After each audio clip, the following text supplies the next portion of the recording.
Hey guys, how's it going? Dude here, I'm back with another video. Today's video, I've just binged the whole over the weekend of Stranger Things Series 4 Part 2. I am hooked. I can't think about anything else, so I thought I'd do a video today on all of the theories centering around Part 1, Part 2. Obviously, there's going to be spoilers for Part 1, so if you haven't seen it, go watch it. If you're not into Stranger Things, change. And yeah, we're gonna read an article which has 3 of the best theories from Reddit, and we're gonna discuss them deeply. Let's go. Okay, so let's take a look at this article by The Latch. 3 Stranger Things theories for Season 4 Part 2 and beyond, because Stranger Things is technically a horror series, yeah, so it counts on my channel, and I've really enjoyed Season 4 Part 1. Obviously, there are spoilers ahead. That goes without saying. I'd love to know your favourite part of Season 4 Part 1 down below. I have to say,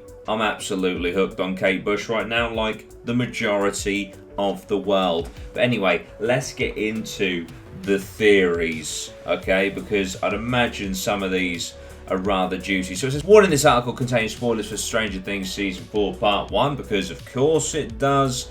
If there's one thing we love, it's a good fan theory. After devouring all the Stranger Things Season 4 Part 1 over the weekend, I did the same. We were left with a ton of questions, like what is Vecna's end goal exactly? For me personally, I think Vecna had this idea of teaming up with 11 to reshape the world in their image, right? 11 betrayed him, so I think he will want to destroy her and then put that image on the world once he comes through. Just like I believe, if when you see him, you know, transforming in that amazing reveal, okay, I won't lie to you, I thought that the guy in the lab, Henry, I thought he was either going to be number 1 or he was going to be Vecna.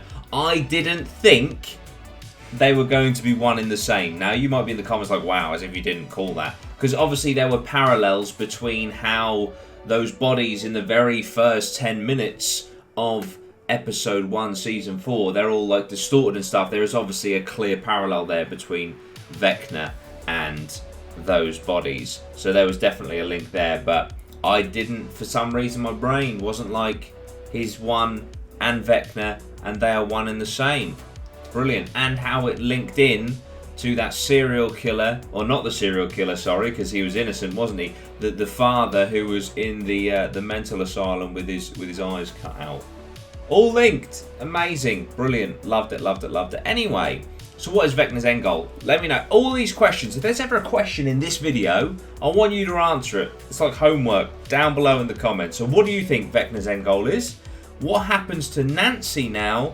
And does 11 have her full powers back?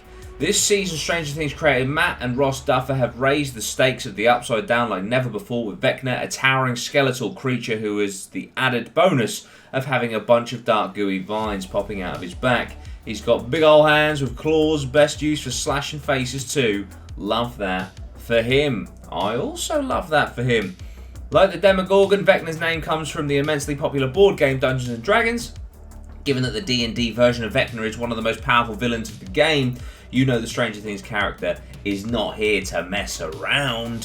While we won't get answers to any of our questions for a little while, I know I'm very sad about that. I have to say, when I finished Part 1, I was like, man, I shouldn't have rushed this. I should have done it weekly, you know, just bled it through until July the 1st.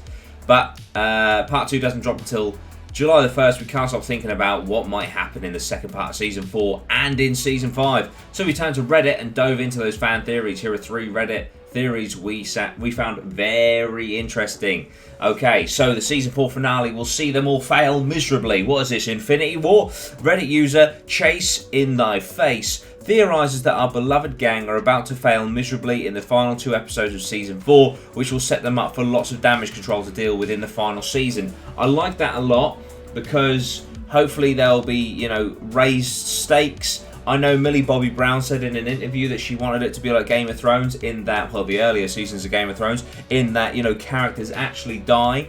And if, say they lose to Vecna and, I don't know, Vecna comes through the portal, or the Mind Flayer comes through the portal or something like that, surely when Season 5 drops, they got to get straight into it. They have to get straight into the juice. There's no build-up. There's no, not that there's anything wrong with the school scenes and that, and the bullying of Millie Bobby Brown's character was horrible to watch. But, I want Season 5 to just be gore and action and just everything that Stranger Things does so well. So if they lose, if you do have a Thanos snap on your hands, then you have to get straight into it. The knowledge that the Upside Down is fixed in the past does not seem to be accidental to me. I believe the final season of the show will deal with time travel and undoing mistakes to some degree to pay homage to Back to the Future. That's my bet. Now, okay, that's interesting. Would they do that for two reasons? One, that's literally Infinity War into Endgame. Two, Back to the Future isn't a horror. And from my understanding, these seasons are based on horror tropes. This one's clearly Nightmare on Elm Street. Another one was The Exorcist.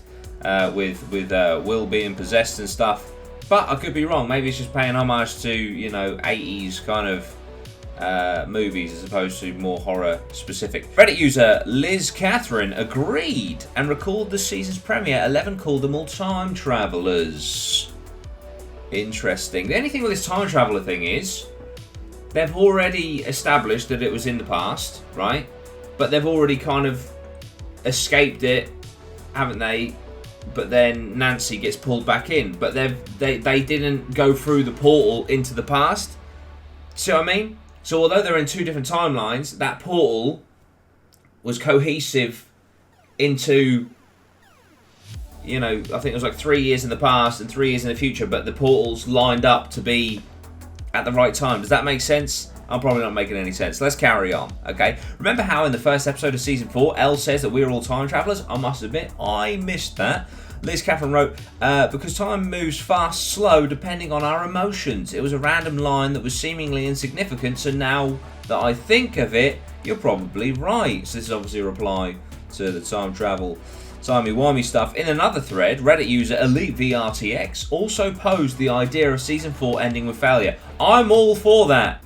When I was in the midnight viewing, Flex, of Avengers Infinity War and Thanos snapped, and I was like, oh my god, they lost. It was probably the single best cinematic moment I've ever seen, second only now to when two certain people come through two certain portals from two different but similar movie franchises, no spoilers. But yeah, so I'll be up for that. I love it when the good guys lose. It's such an unusual trope, Oh my god, the bad guy won. What? What do you mean? What?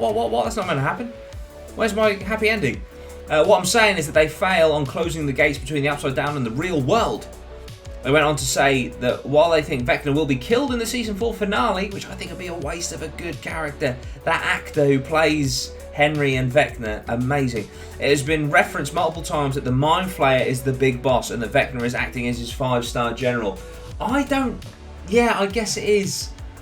Yeah, I guess the Mind Flayer, that maybe it's the Mind Flayer's dimension, a bit like Dormammu in the Dark Dimension. I don't really know, because I wasn't sure about this, because I know Dustin referred to Vecna as the 5-star general, but when you see Vecna or Henry go through the portal at the end of part 1 and it's being pulled apart and it's like the dimension looks empty other than all the smoke and brimstone and lightning and stuff, but so I'm guessing Vecna manifests the town.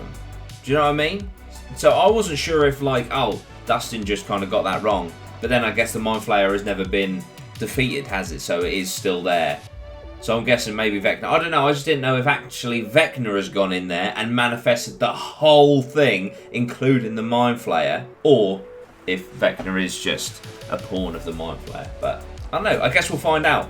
I would personally love it if Vecna, because it would show how powerful one is, and the fact that one saw tropes or saw himself in 11, that would also show how potentially powerful 11 could be. I prefer the idea Vecna has manifested all this and the Mind Flayer is his pawn as opposed to the other way around. Would love to know your thoughts down below. Let me know. I predict that Season 4 will end in a bad note and the Mind Flayer finally arriving in the real dimension, which also means that Season 5... This is what I just said. The Season 5 will be the first season that immediately starts with a crisis. That's it.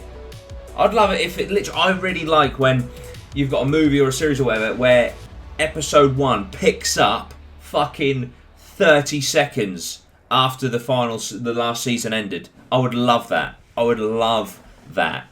You know? Maybe, I don't know, 11 gets sealed off in the Upside Down, and then there's all shock, and then episode 1 is boom, you're looking at that sealed portal. What do we do now? So yeah, immediately start with the crisis. The confrontation that season 5 is the last season also reinforced this theory. If the Mind Flayer doesn't find a way to arrive now, when will it happen? It's true. Will could end up a victim of Vecna. Very underused in this season so far. Reddit user Snowball Dance has been doing some behind the scenes digging, which led them to theorise that Will may end up as one of Vecna's victims in part 2. Here's the theory in full. I've seen a lot of discussion on Twitter about how Noah Schnapp shared a photo of himself wearing a harness. Oh. Potential spoilers for part 2 here. Although I'm sure that many stunts involve wearing a harness, most believe that this means he could be a victim of Vecna in Volume 2. He has the feelings of trauma and guilt that characterise all of Vecna's other victims. After all, that's very, very true. I've also seen fans discussing how Lonnie's actor, Ross Partridge, was seen at a table read, meaning that he could potentially reappear to taunt Will. Who's Lonnie? Have I missed this? Oh, is the dad. Right, okay, so the dad, sorry. Season 1 was so long ago, so Lonnie was his dad. Okay, that's interesting. Meaning that he could potentially reappear to taunt Will. Also, Finn Wolfhard has discussed how Mike gets kicked into gear when someone that he loves is in danger. Noah has apparently also said that Will's saddest scene yet is in Season 4, although I couldn't find a source for this. Interesting. If these clues add up, and Will is going to be a victim of Vecna, do you think he could die? I mean, would it be a good character arc? I mean, he's been so linked to the Upside Down, hasn't he? He has been so linked. So I don't know if if it takes his life. I think it could be a really good arc for his character. I know that he hasn't had the largest role since season 2, but it feels wrong to kill him off. As I've seen others comment, it would fit into the harmful bury the gays trope. Oh my goodness. And also be counterintuitive when season 1 was all about protecting him. I don't know about the bury the gays trope, but from protecting him from the Upside Down in season 1 is exactly why it would be a tragic end, but a logical end within his circle, within his arc. Sorry, if the whole thing, like he was in the Upside Down and we got him out and we protected him, and then it took him in the end. Anyway, that's so tragic. And obviously, these things are all about emotion. And how emotional would that be, Or if he sacrificed himself to save Elle or something like that, Perhaps this could be instead a long overdue emotional moment for Will to confront his demons. He's in need of some character development and time at the forefront of the story. I'm interested to hear your thoughts on this. Reddit user SnooOnions3052 felt that maybe Vecna would instead try to make an offer to Will that parallels his one to Elle when he tried to get her to go with him after the massacre. That would play on his fears and remind him that his friends haven't prioritised him recently. They added, the Upside Down is frozen on the day Will disappeared, and it seems like there is likely to be some unfinished business with the Mind Flayer and Will. This is a thing. This is most definitely an interesting thing. It's stuck on the day that he disappeared. It has to be for a reason. Meanwhile, with music playing such as integral role in Season 4, Part 1, Reddit users GlitterGirl2424 and Nikki22222222 both felt that Should I Stay or Should I Go by The Clash will play a role in determining Will's fate. In Season 1, when Will was in the Upside Down and was singing a song and Elle and Mike heard it, I think he was singing the song to keep himself alive. I feel like Vecna will take over Will, but Mike will save him by singing his favourite song, and maybe he will realise how important Will is to him. Nikki2222 echoed this sentiment by saying they will play the song from Season 1 that Will was singing in the Upside Down, much like how they put the headphones on Max to play the Kate Bush song. What a Kate Bush song that is! I can't see Will being a Vecna victim, but I think, like Max, he'll survive. Maybe that will end up being Will's confession to Mike. Okay, I get it, but I agree with Millie Bobby Brown. There needs to be some deaths. There needs to be some sacrifices. There needs to be some stakes here. There will be a new character named Ruth. This is the third and final theory, guys. Reddit user Junewick noted that the name Ruth keeps popping up in Season 4, which likely indicates some significance. What is the significance of Ruth? Ruth, or Running Up the Hill, oh my god, R-U-T-H, is the song that plays when Elle runs from bullies and the song that Max uses to escape. They continue, Ruth, Nevada is where Project Lena takes place. Was it Lena or Nina? Pretty sure it was Project Nina, wasn't it? 'Cause that's my mum's name. Ruth is the fake name Nancy chooses when she goes to see Creel, and it's highlighted by Steve saying Ruth, and they share a knowing glance. Why? What does it mean? And why does it keep getting repeated? I was going to make a post about this, replied Reddit user LilyMarie90. I'm glad someone else noticed it too. It can't possibly have been a full coincidence. Maybe the fact that it's an acronym of Running Up the Hill was, but not Ruth Nevada and Ruth the psychology student. LilyMarie90 went on to point out that TV shows and movies never use the same name for different things unless there is a point to it. If there wasn't a connection or it wasn't significant, someone in the writer's room would have said, no, we can't use Ruth Nevada. We're already using the name Ruth when Nancy and Robin are visiting the mental hospital. I'm convinced it has some meaning that it pops up even twice, let alone 3 times via the Kate Bush song as Ruth. So what do we think the meaning of Ruth is, guys? Sorry, the camera's over here. What do we think the meaning of Ruth is? Do we think Will could end up the victim of Vecna? And do you think that they will fail miserably? What do you think of Season 4, guys? What do you think of this sort of content, you know, where I'm kind of going through an article, giving my, you know, my own thoughts and stuff, my own back and forth on certain things? Could be a new type of video that I do. I know I want to do some deep dives of criminals and stuff this way as well. But yeah, thank you so much, guys, for watching. I really do appreciate it. I hope you enjoyed this. I hope you enjoyed Stranger Things Season 4. I hope you're looking forward to Part 2, because I know that I am. That's why I wanted to do this video, you know. And yeah, I will see you all very soon. That's all I've got for this video today, guys. Thank you so much for watching. I really appreciate it, and I will see you very soon. Sweet one. Geese.